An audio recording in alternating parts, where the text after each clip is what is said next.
Oh, hey there, guys. Welcome back to Plastic Weekly. I hope you had a good summer. I definitely did, and now it's time to make this the most weekliest Plastic Weekly ever. Stick around.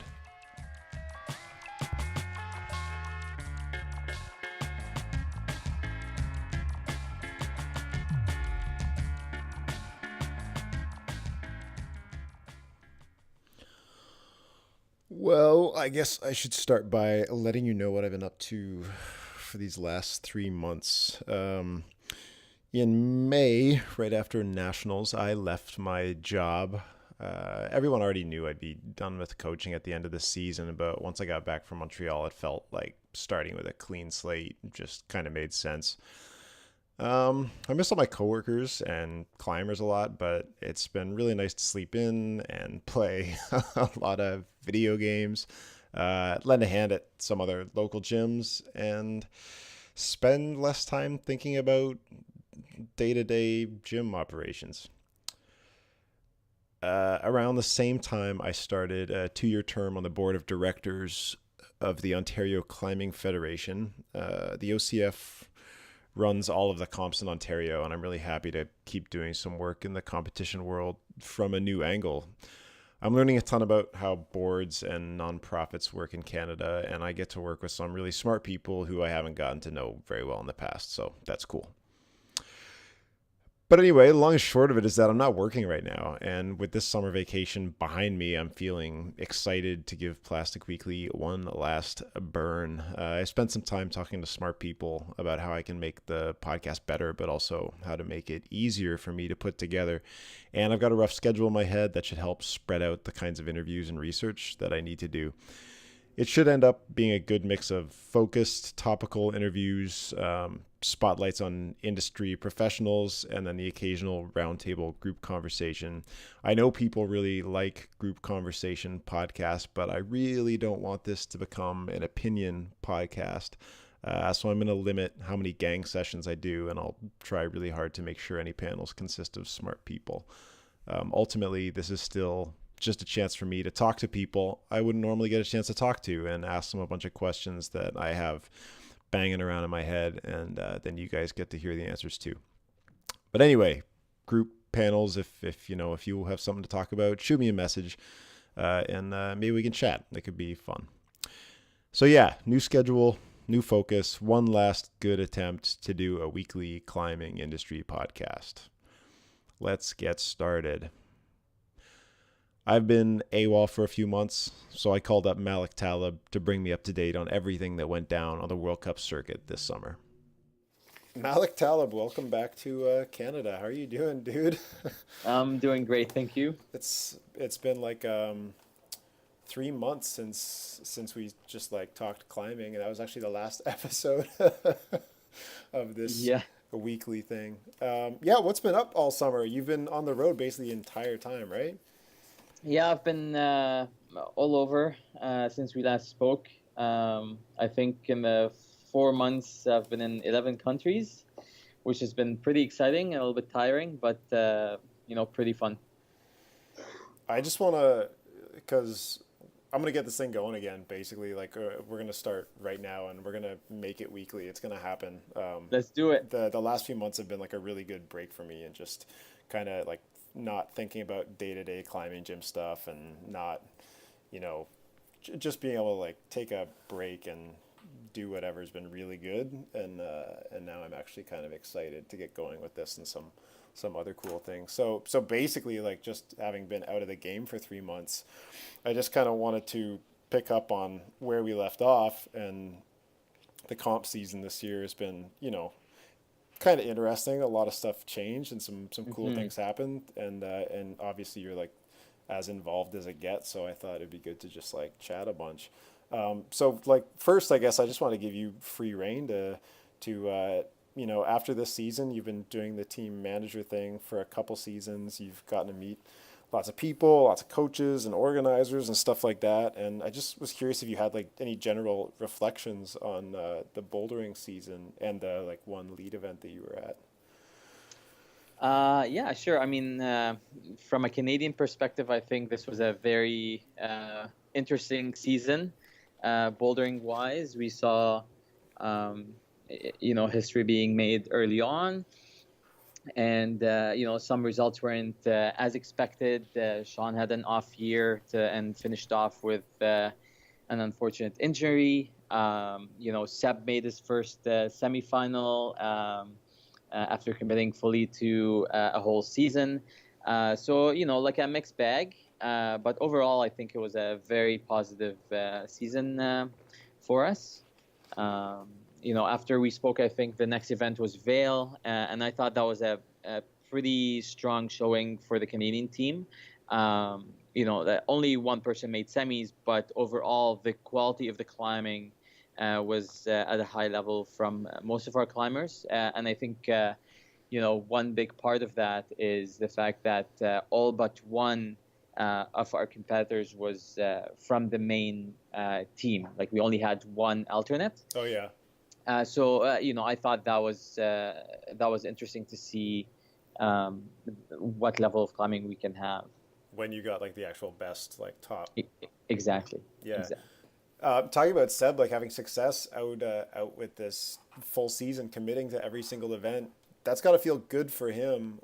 Is that something that you can expect more Canadian athletes to do? Like, what does it take to say as an adult like Seb is to say, okay, I'm going to hit every single one of these? What is he Yeah, putting into it? it's pretty tough, but I think he was in a great position, having the support of Block Shop, in terms of making sure that they were able to support him going to as many events as he did, and having the coaching that he received this year. Is that like a full I mean, he ride? Like, has. is he getting everything paid for, or are they just helping out a bit? You'd have to ask them, I guess. But from what I understand, and I've had long conversations with Fred about, our philosophies of how much we sponsor and how much we help. I know that they've done a lot and they've fundraised, a fair bit to help out. So I know that it's a big chunk of the expenses that they were able to help with. Oh, that's pretty cool. Yeah. Something I wanted to bring up, and I'm just like trying to find my file here where I was keeping track of how long all of the finals were for the season. Mm, Because with the switch from 4+ down to 4, we finally have like a full season under our belt. yes. First of all, like athlete coach reflections of it, was it as much of a big deal as everybody kind of made it out to be? Was it pretty inconsequential? I don't think it was. And personally, I liked it better.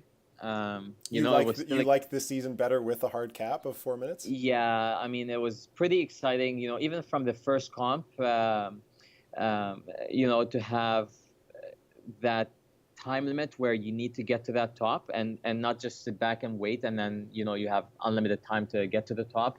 And we saw it from Meiringen. We saw a top with like 3 seconds left, a top right at the buzzer. So it was pretty cool, in my opinion. But I didn't hear much rumbling about, how much it has changed and or how much, it affected the season in a negative way. Oh, okay. Yeah, I like. I mean, I don't know. I'm fine with it.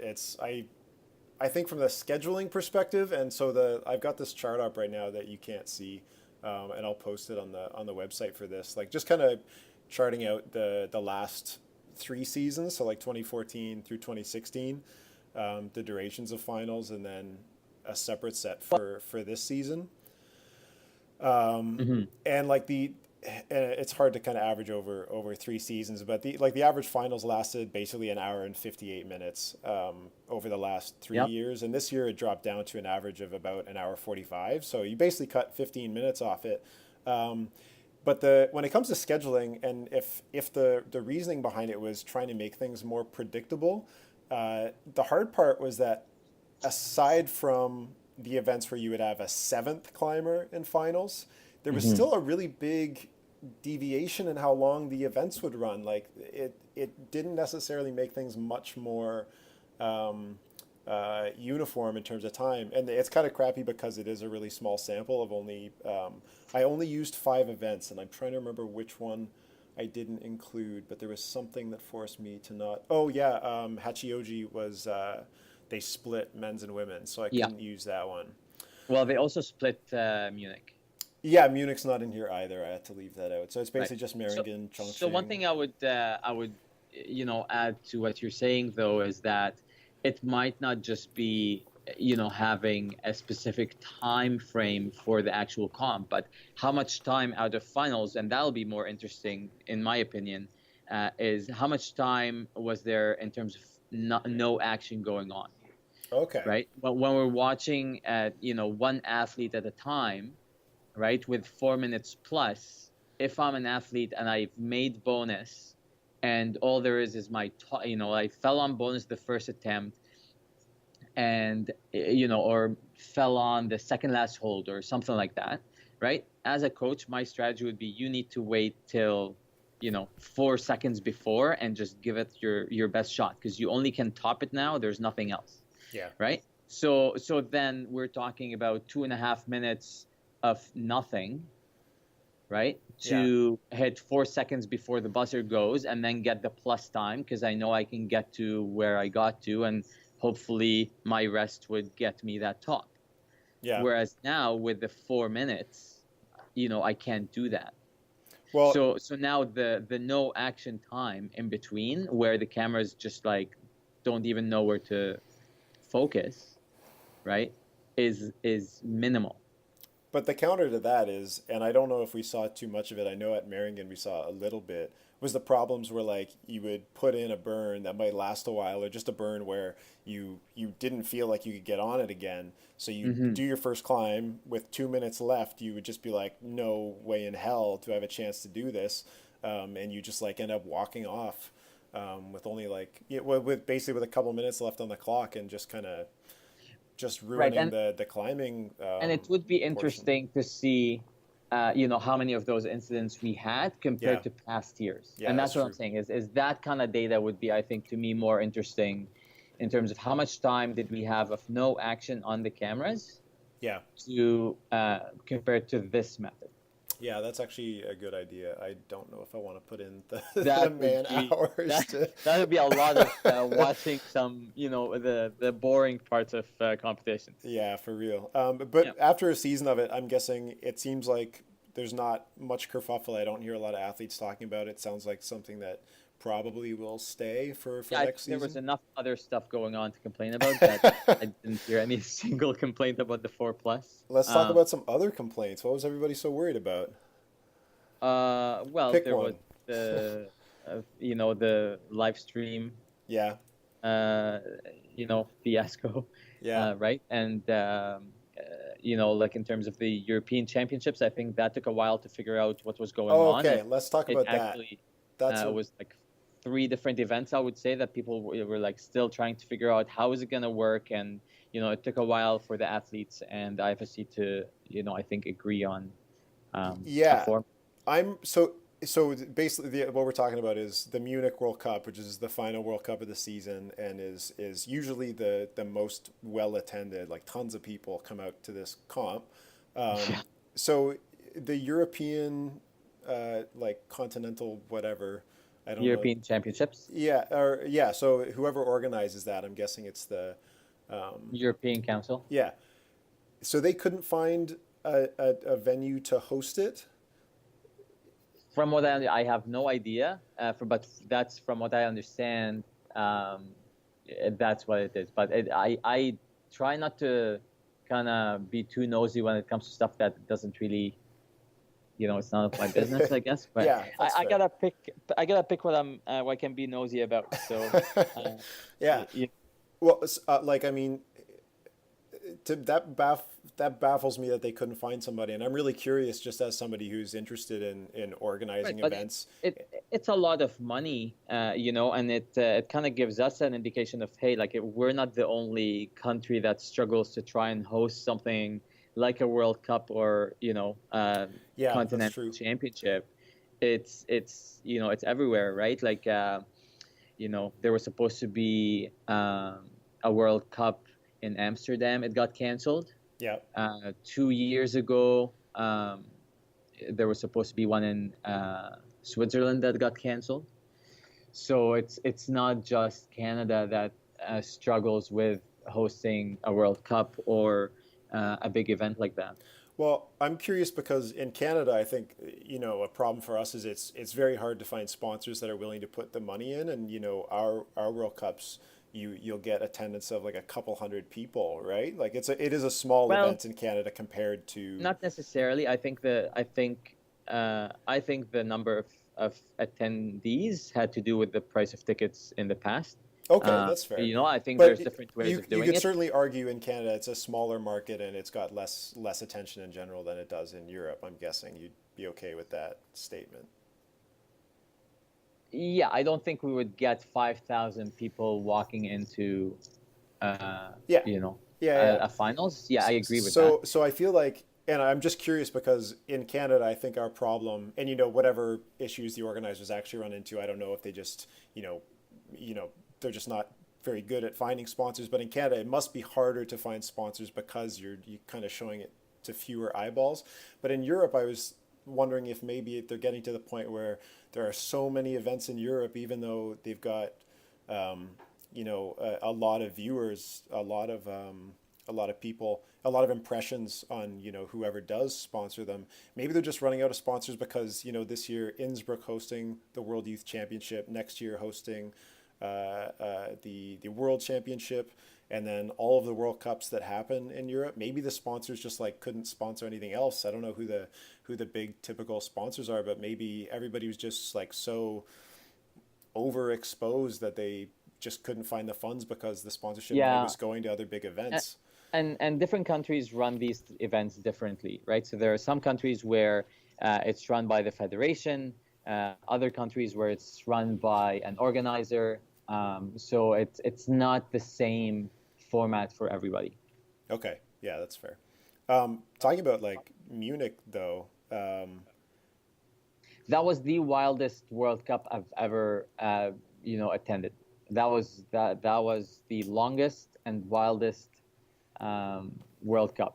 so It set the was stage. 20 What? hours. Yeah, so I left our apartment at 5:15 a.m.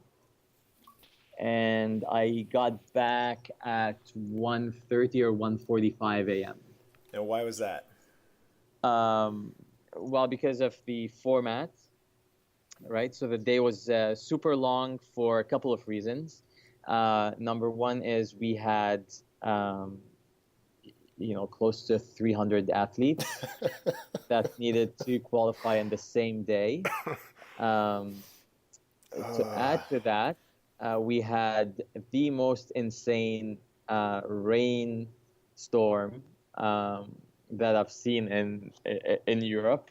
I mean, if you've been to the venue or if you've seen pictures, you know that the venue is sheltered, like there's a roof. Yeah, that's what I was Uh, confused about. It's like yeah, completely but roofed when the off. rain comes sideways, uh, the roof doesn't really do anything.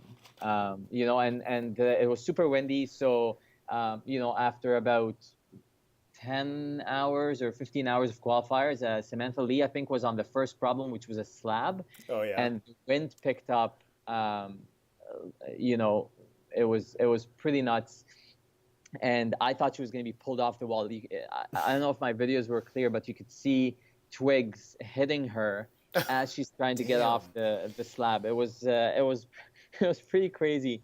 So by the time she got on the third problem, we were drenched. Like it was the entire mat, off the whole wall was soaked. It was covered. So they had to stop the climbing, and the mats in the warm up area, and these are like bouldering mats, flew off. Like Jesus. they came off the ground from the wind. So Like eight, so ten we had inches thick. yeah. So we had yeah. So we had a couple of hour delay, 2.5 hour delay. It was there was worry that we might have to cancel qualifications, what to do, what's the format gonna be like, what are the steps. Luckily, the wall didn't get wet; it was just the holds. So they did a good job drying the mats and drying the holds, and then after 2.5 hours stop, they were able to continue. Okay. And there were about 16 girls still in ISO that haven't started. One of them was Madison Fisher.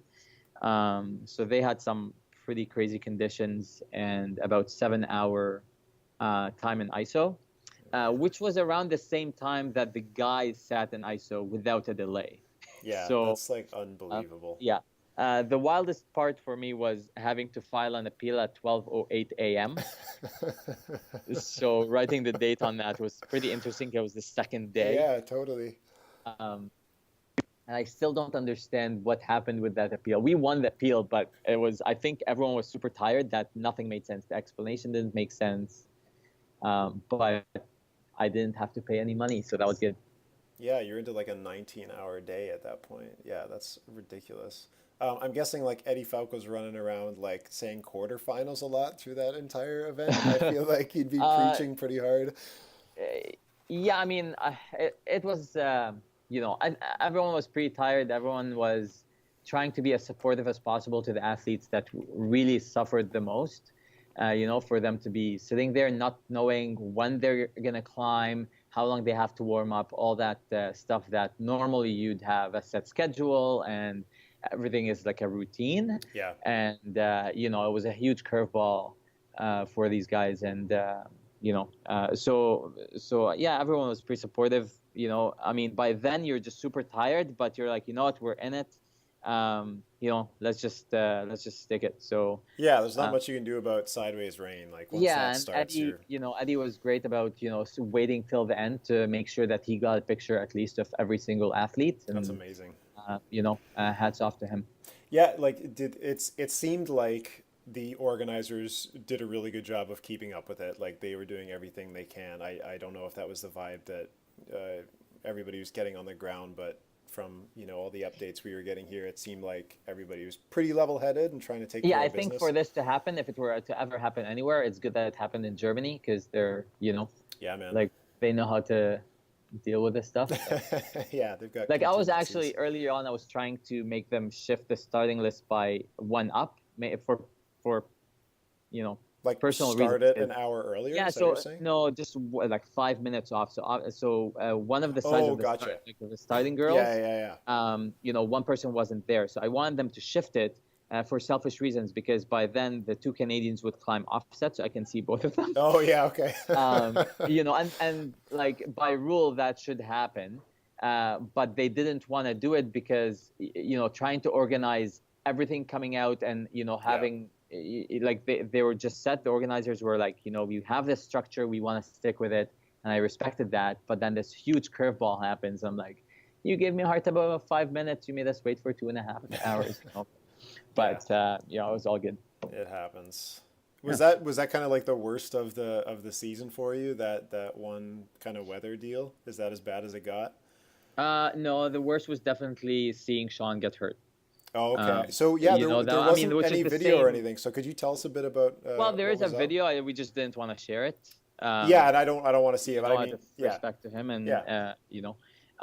but yeah, I mean, he was on underclaying, on like a little tiny screw-on crimp, and he heard a pop, so he just came off and kind of decided to stop and go to the back of the wall, and it started swelling, and thankfully we had 3 physios kind of help out, including our Canadian therapist and the Austrian and the German, and everyone was very concerned and super helpful. So we appreciate it for sure. And yeah, but that was definitely tough to watch, and but that's just part of climbing, and we move on. So Yeah. So he didn't get to climb the next weekend in Arco either, eh? Like he shut it down. yes. Yeah, it was. Yeah, I think it's he's taking a few weeks off, and it's his information to give out. Like I don't know Yeah, much, but from what I've read, and I've spoken to him a bit, like privately, but from what I've seen from his posts, since he shared that, I'd probably feel okay about sharing it. Is that he's taking a few weeks off, and then he's gonna start doing a little bit of training and testing out and stuff like that. So Good. Yeah, yeah. I gotta say, and I feel almost bad for saying this, but some of my favorite pictures that I saw were like, because Sean still went to Arco, and it seemed like he was acting kind of as a coach. And I just love seeing the pictures of him being like really engaged. You know, he didn't have to worry about his own climbing or anything like that. And it looked like the other Canadians were getting a lot. And I mean, I'm just looking at pictures, but it was really Absolutely, cool yeah. seeing that. That was one of my goals to share. I mean, I tried to share as much as I can from the videos and photos, but yeah, Sean was there as one of the team officials, and he did a great job coaching the kids and giving them as much feedback as he could. Told them what he saw, what he thinks they should be working on or doing, and kind of strategy for the next route and stuff like that. So he's definitely a huge resource to have, and I mean, good on him to. I mean, I don't know if I was in his shoes, I'd show up. I'd probably sit in my room and get all mopey about what happened to me. But it was amazing to have him be there as a resource to what was pretty much a youth competition for us, Yeah, that right? was like the coolest part Yeah, because some of those kids are really young. other than Ilan, who did an amazing job, and Pia, everyone else was a youth athlete. Yeah. So I thought they all benefited from having Sean there for sure. Yeah, I just really hope that obviously I want him to be able to climb as much as he wants to climb, but that was really cool. I hope more of those climbers get to spend more time with him and get to kind of hear his reflections on how they climb and comp climbing Yeah, and in for his general. perspective is very different. I mean, I could tell an athlete what I see and all that, but Sean's been there and he's done everything. Yeah, So exactly. for him to kind of give his thought and kind of say, hey, like, if it was me, I'd be doing this, and you see more of this kind of climber, and this is what I would recommend. And just listening to these conversations and the athletes just soaking everything in was really cool. Yeah, that's awesome. Um, so in between Munich and Arco, you guys stopped in Innsbruck, right, to do some rope training. We did, and bouldering, yeah, and Yeah, speed. so you got to tell me about this new Innsbruck wall. Like all I've get to see is pictures, and you've been there and checked it out and stuff. Like, give me some reflections on that sick new gym. So you've been to my gym, right? Yeah, man. Yeah, it's basically the same thing. No, I'm just, we have walls, we have holds. Yeah. No, this thing is like the mecca of climbing. I mean, for competition climbing, this is the place to be. The one thing I would say, which was a little weird, is I expected a little bit more of an area for, training and stretching and, like kind of that kind of stuff. Yeah. That was missing. From what I understand, is they're adding a little bit of like weights and stuff like that, but there wasn't much for like a stretching area or anything like that. Like But there just wasn't floor space. Is that what you mean, or because it yeah, seems like there's a lot of open space in that climbing area, or maybe the pictures just make it look bigger. yeah, but like you can't really be in the middle of the walls area to stretch because people are gonna fall on you because that wall is pretty super overhanging, Oh, okay, that's fair. right? So yeah, so you have to clear that area. But I'm kind of picky, being like super picky right now, like. Yeah.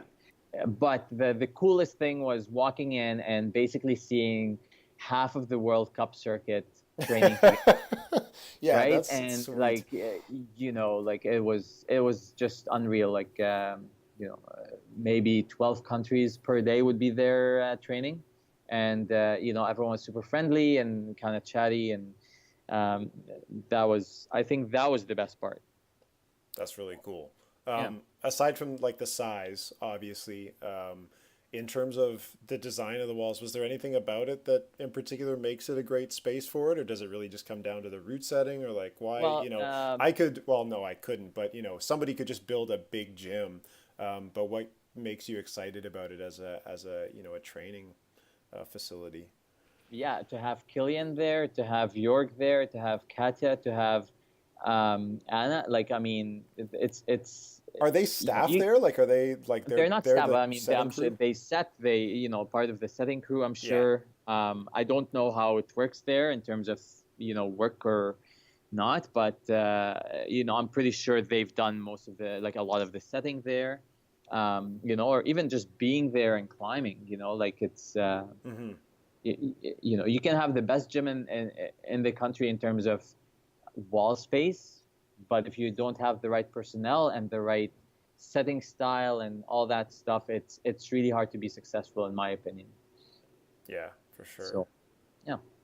That's really neat. I'm psyched. I wish I was there. I had planned on it. I'll see it next time, or I'll probably try and snag an interview with, I don't know, maybe one of the guys on the team that designed it or something, because I'm just pretty interested. And now I don't know if you've seen pictures.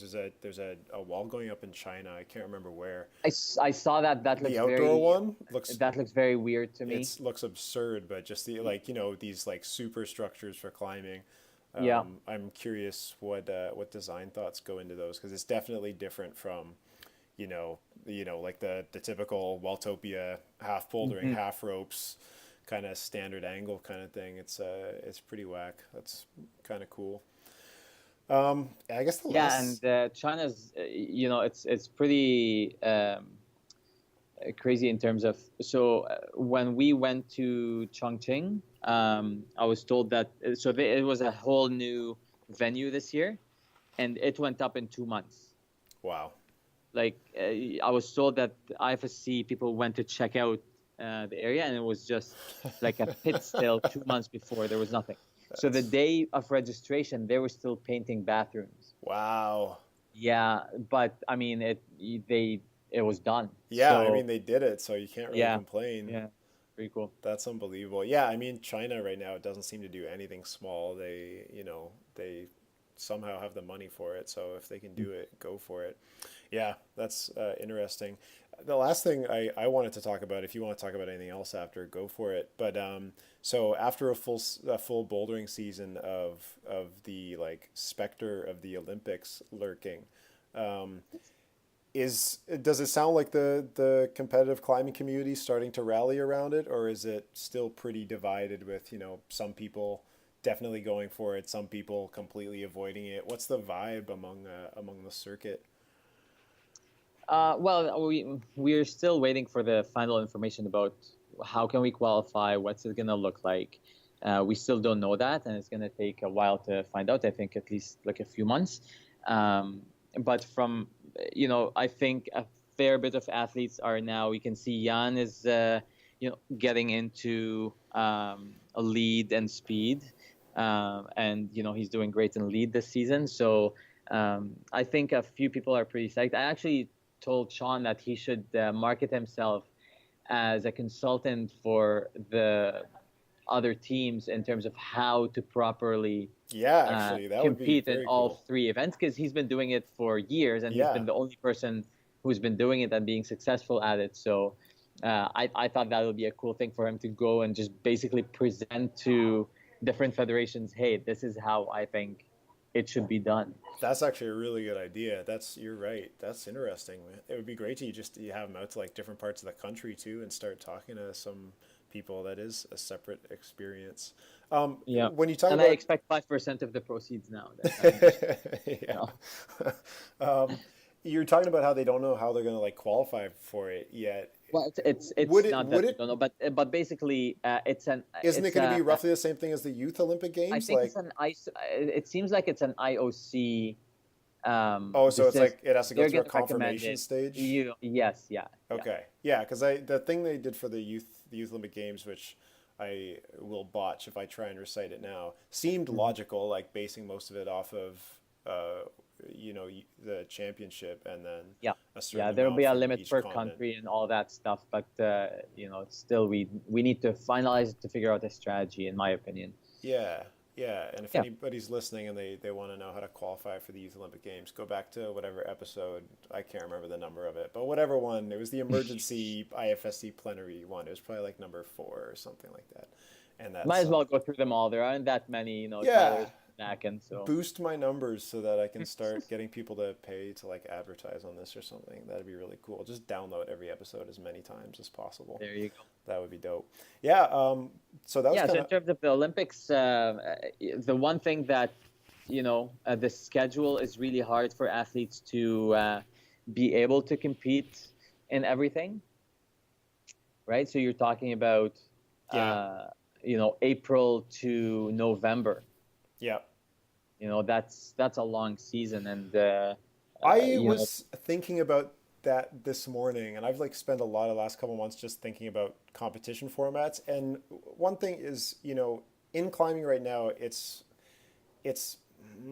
I don't really know how to. There are some sports where there is a peak event, right? Like every year there is like one single event, and ultimately you all your training is to qualify to get to that event and then perform really well at this one particular thing. I think it would be fair to say that all of the yeah, for us we climbing. do it every other year, which is the World Championships. You can argue. Yeah, yeah, okay. So that's perfect. Or on a smaller sense, you train for nationals and then you try and keep that going through the World Cups or whatever. But there's a lot of Mm. sports, and I mean most of them are very different. Like if you look at team sports, it's a different kind of thing. The way they so-called train is a lot more about fitness and team strategy and stuff. But there are other sports where you have an off season and then you just got a big old season, and you're not Mhm. expected to peak necessarily at a certain time as much. It's more of having like sustained performance. If in this world where maybe most climbers end up doing all three disciplines, I don't see it as being that much of a stretch to have a long season. It would certainly change how everybody trains, but I don't think there's anything inherently like worse about that. It just means that, rather than being, a super primo top boulderer at exactly the right time, you're gonna, be pretty sustained, maybe at a slightly lower level, but for longer. I don't know. Yeah, but then when your bouldering season stretches from April to August, Yeah, and your lead season goes from June or July, like it's tough because they interchange, and I'd like to see more events, more overall events, because we need to figure out yeah, what's that's it going to true. take. What's it going to take? How do we expect to make finals at overall format? And it would be a shame to wait till the Olympics to figure that out. And have one event like a World Championship uh, to test it, Yeah. where you need to qualify. I think there need to be a few events beforehand just to test it out, so that when the World Championships happen and you're looking to qualify, then we're ready. Yeah, that's fair. Um, And it, I'm keeping an eye on like the standings for the yeah. youth worlds right now, and it's pretty interesting. I feel like the speed climbers are not gonna make it. Like Oh yeah, at this point, so. I wouldn't expect that either. In Yeah. like if North America follows the Pan Am model, where once a year or whatever we do an event that covers all three disciplines, Europe currently, they do a separate bouldering European Championship and a separate difficulty and stuff. Would there be something where the continents could just start combining those things so that you've got, a stage prior to the World Championships? I don't know. That just seems like the Yeah, I most have no logical next idea. That thing. would be that would be a question for the Pan Am Council, I guess. Uh, It just seems to make sense if you do it at a national level, a continental level, and then an international level before the Olympics. That I don't, yeah, that just seems to be like the simple way to do it. Although simple is, a word that I use as a guy just sitting here in my yeah, apartment but I having don't nothing to do think with it. that I'd rather see it at an internet, like at a international, not just like a Pan Am level, because the level of competition is going to be very different, and you're not going to have a good That's true. indication of what Worlds is going to look like Yeah, yeah, if yeah. you just That's limit fair. us to the Americas. When do you think, like, as an athlete, at some point you gotta, mentally switch over and say, okay, qualifying for the Olympics is now officially my priority. Like right now, I feel like a lot of Yeah, people are 6 months still. ago. Well, I was curious, like, are athletes really there yet? Like, I feel like a lot of them are sort of not avoiding it, but maybe they kind of made plans for the season already and they said, I'll just do my typical thing and then start worrying about it later. I don't know. I think a few athletes are starting. We've seen a bunch of athletes that don't usually do lead start doing lead, Yeah, and that's true. I'm assuming that a few more will start doing speed next year. Um, but it's a lot more than just doing the competitions. Your training changes. Yeah. Right now you're into a 4-year cycle and instead of like the single year cycle, and it's you wanna be ready for the event that's gonna get you there, not just you wanna make sure that you can compete at that kind of style. Yeah. You know. Yeah, no, it is a big change. That's why I feel like, because, these athletes, we're not going to get a 4-year cycle for the 2020 Olympics, right? Especially considering, No, yeah, it's because gonna be. it's already a short Within cycle. 2 years you're gonna know. Yeah, Yeah. in 2 years you're gonna know. Yeah, that's a So tough one. It's going to be yeah, it'll be interesting. yeah. For yourself, looking into this year, is there anything that's getting you excited? On an international level, national, local level? I don't know what.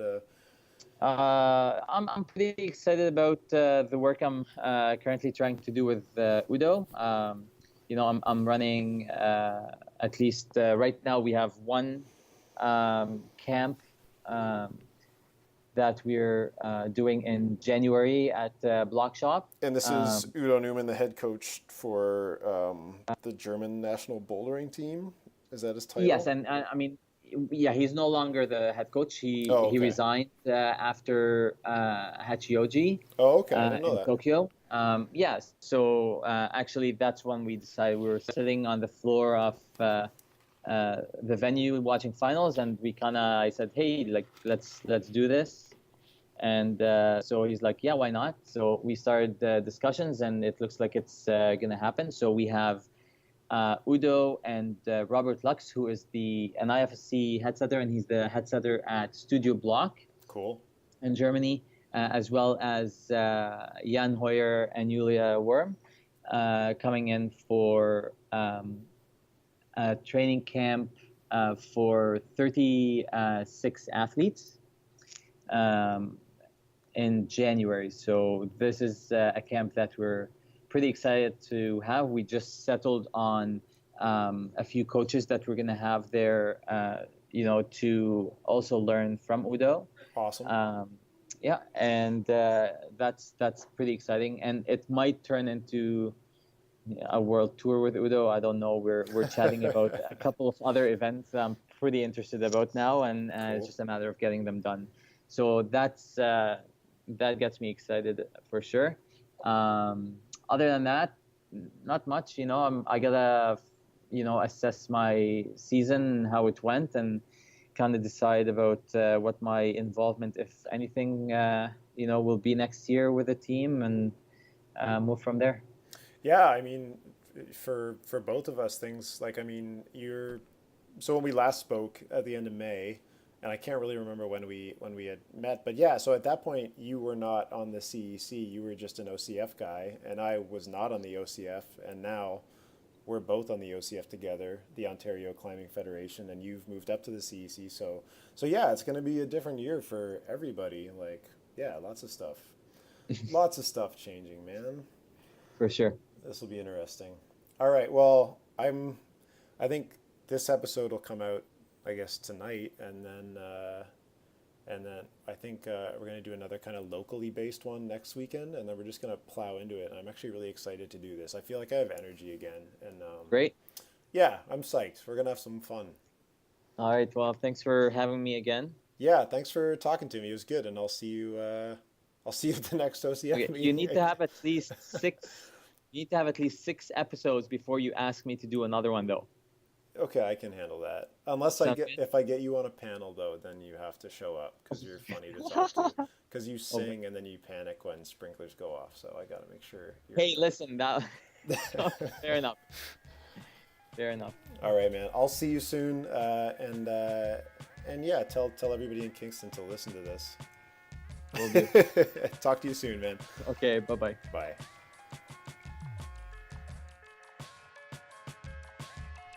That's it for this week's episode of Plastic Weekly. Thanks to Malek Taleb for answering my questions, and thanks to you guys for listening. Plastic Weekly is presented and produced by me, Tyler Norton. Make sure you visit plasticweekly.com to find footnotes, references, and other bonus material related to our episodes, as well as the full back catalog, which after 3 months of being away, you might need to refresh yourself on.